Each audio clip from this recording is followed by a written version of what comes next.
Bom dia, estamos aqui no Fórum de Segurança Pública pelo Brasil, realizado em São Paulo, que está dentro da COP, que é também o maior evento de operações policiais da América Latina. E aqui com uma senadora que tem tudo a ver com segurança pública, a senadora Margareth Busetti, do estado do Mato Grosso, que está muito engajada no tema, não é, senadora?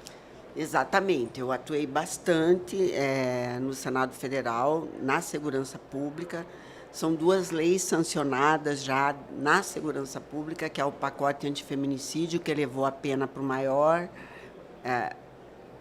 a maior pena do Código Penal, que é 40 anos, e o Cadastro Nacional de Pedófilos e Estupradores. E agora estamos aguardando, já chegou de volta ao Senado, foi aprovado na Câmara, o 2810, que é o combate à pedofilia, que ele trata do combate e, em casos de morte de uma criança, também a pena será de 40 anos. Infelizmente, mudaram muito o texto na Câmara, a gente vai tentar resgatar o texto original no Senado Federal, passando pelas comissões e plenário do Senado Federal. Então vamos falar justamente desse projeto que está voltando agora para o Senado. Qual é a ideia principal dele? Bom, além de elevar as penas todas, porque não existe o crime de pedofilia, existe estupro de vulnerável, né? Que é menores de 14 anos ou pessoas com incapacidades vulneráveis. O idoso também é vulnerável, né? Mas o que a gente fez de importante, que eu considerava muito importante, considero muito importante, é o banco de DNA que a Câmara retirou, que o MJ fez, uma atuação assim gigante dentro da Câmara para retirar, sendo que esse projeto passou no Senado e eles não foram atrás para conversar conosco no Senado. E não entendo por que nós não podemos ter um banco, colher o DNA de um pedófilo, né? Ele atuou muito contra o exame criminológico que atestando que esse cara não vai reincidir e cometer novos crimes. Qual que é o problema do Ministério da Justiça em aceitar um exame criminológico? Dá para entender isso? Não consigo entender. Se ele é doente e ele vai reincidir, é um problema do Estado retirar ele da sociedade para que ele não cometa novos crimes. Porque, infelizmente, no Brasil, a gente protege o bandido. É curioso a senhora falar isso bem na semana em que a gente teve uma fala, digamos assim, infeliz do presidente Lula, justamente nessa linha, né? Mais cedo, aqui no nosso fórum, o secretário Derrite, inclusive, criticou a fala tratava traficantes como vítimas do... A senhora acha que, muitas vezes, essa visão equivocada, ou então essa visão atrapalha o combate ao crime? Com certeza, porque não é uma sensação de impunidade, é a certeza da impunidade. A partir do momento que você deixa um pedófilo atuar livremente, porque ele não pode ter medidas cautelares, outra coisa que retiraram na Câmara.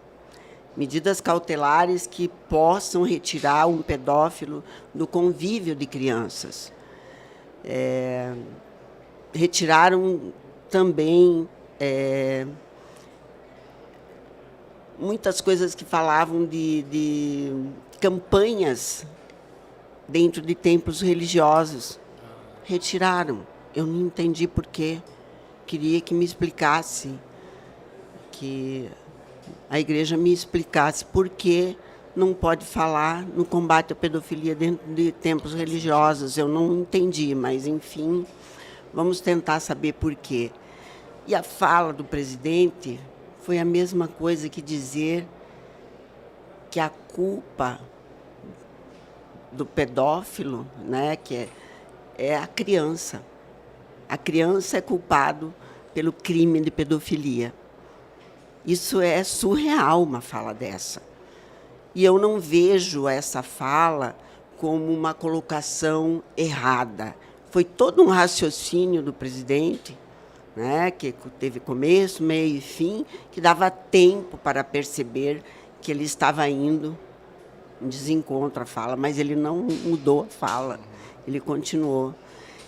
E é isso. No Brasil, nós protegemos bandido, infelizmente. E hoje, também aqui no fórum, foi lançado o novo slogan do partido, que é o novo lema que vai ditar as ações do partido daqui para frente, que é justamente que Brasil do futuro é Brasil mais seguro. Ou seja, para a gente ter um país que avance, é necessário segurança. Como a senhora considera, por exemplo, que esse projeto em relação ao feminicídio contribui para isso, é decisivo para a gente combater a violência contra a mulher? Veja bem, nós temos um grande problema que se chama a educação. Primeiramente, a educação, porque nós não educamos os nossos filhos meninos para que ele respeite a menina, para que ele respeite a mulher. Nós somos um patriarcado, o Brasil é um patriarcado, o Mato Grosso é um patriarcado imenso, tanto que os crimes de feminicídio são inúmeros, já chegamos a 44 esse ano. Mas o que fazer quando falhamos na educação? É a punição. E aí eu consegui pôr a punição máxima. A gente fez um levantamento, Matheus, das novas condenações dentro da nova lei. As condenações dentro da nova lei, elas chegaram a 42 anos e 7 meses de condenação. A partir do momento que o cara perceber que ele vai ficar tanto tempo na cadeia, pelo menos 28 anos, porque todos eles têm agravante, todos foram com faca, todos foram na frente dos filhos menores. É uma coisa assim que é realmente... O homem acha que a mulher é propriedade, objeto, e que quando ela não quer mais viver com ele, ele a descarta, ele a mata. Eu falo que no Brasil existe pena de morte, sim, mas é o homem que decreta a pena de morte da mulher e executa. Então, quando ele perceber que ele ficará na cadeia, sem direito à visita íntima, vai perder o cargo público deles, que ele, lá em Mato Grosso 1 já está perdendo o cargo público, que ele perde o pátrio poder dos filhos, talvez nós começamos a mudar essa realidade. Porque ele não sabe ainda. A gente fala muito no pacote antifeminicídio, mas ele não tem ideia que essa lei é tão severa. Então, eu gostaria que eles pensassem mais antes de cometer um crime. A senhora falou em impunidade, né? Uma outra coisa que tem sido muito levantada é que, por mais que muitas vezes as penas sejam altas, quando chega na execução penal, quando chega na hora de cumprir a pena, rapidamente ele vai progredindo de regime e logo está solto. Existe no projeto algum dispositivo, ou existe na sua intenção de ação algo para garantir que não apenas ele receba uma pena alta, como tem sido descrita no projeto, mas de fato ele fique e cumpra grande parte dessa pena na cadeia? A progressão dentro do pacote antifeminicídio é 55% da pena em regime fechado. Porém, quase todos eles são reincidentes num crime já. Acaba agravando, então ele vai ficar pelo menos 60% da pena em regime fechado. Então, se ele foi condenado a 42 anos, como foi lá no DF, com agravantes, foi para 47, ele vai ficar 28 anos. Um ótimo tempo. Fechado, sem visita íntima. Acabou as regalias. E dentro do pacote de combate à pedofilia, nós tiramos a questão da progressão automática. Pedimos que seja feito o exame criminológico, que agora o Ministério da Justiça está contra. Pelo menos foi o que eles lutaram contra na Câmara. Nós vamos lutar no Senado para que isso seja restituído, porque não é possível a gente entender ou aceitar algo assim. Ótimo. Agora eu vou voltar para falar um pouquinho sobre o seu projeto de cadastro de pedófilos. Como a senhora considera que isso é importante, decisivo, muitas vezes para não apenas punir alguém que cometeu o crime, mas justamente prevenir que isso possa acontecer novamente, salvar tantas crianças que podem ser vítimas desses pedófilos que já são conhecidos, já estão nas ruas, já se sabem quem eles são? Olha, eu vi uma notícia muito triste a semana passada. onde falava que um pedreiro foi preso após a família descobrir que ele estuprou uma menina de 4 anos e uma de 7 na casa. Eu fiz esse projeto quando aconteceu o crime em Sorriso, onde um pedreiro que trabalhava numa casa ao lado foi na outra casa, né? Foi na casa da mãe com suas 3 filhas, invadiu, matou, estuprou as 4. Aí eu fiz esse Cadastro Nacional de Pedófilos para que você possa se proteger de alguma forma, pesquisando num cadastro nacional, depois de transitado em julgado, o nome, o CPF, para que você saiba quem você está contratando. É uma maneira da mãe proteger, por exemplo, saber quem ela está levando para dentro da sua casa, se é um pedófilo, se foi um estuprador ou não. E também é uma maneira de você tirar do convívio de crianças esse pedófilo. E o mais importante é que, a partir da condenação em primeira instância, você vai poder consultar, uma consulta processual, em todos os TJs de todos os estados, se esse cara foi condenado por pedofilia ou por estupro. Com certeza, é que algo que faria muita diferença. Exatamente, eu considero talvez maior que o cadastro, essa consulta processual, para que você saiba quem você está contratando, porque toda empresa tem um advogado, toda empresa tem um RH, e ela possa fazer essa consulta processual. Transitar em julgado, se ele for inocentado, tira. Agora, a sociedade não pode ficar desprotegida da forma como está, porque é o que você me perguntou.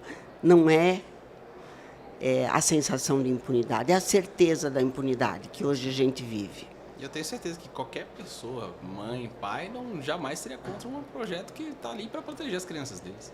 E eu não entendo por que o Ministério da Justiça e o próprio governo é contra.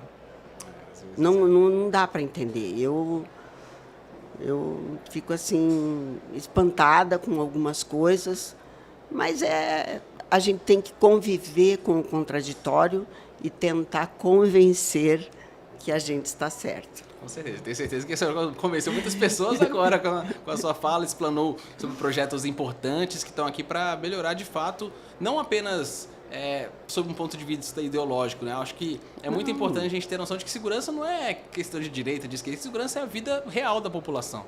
É a vida real da população, é a vida, a segurança vai fazer a diferença na vida das pessoas.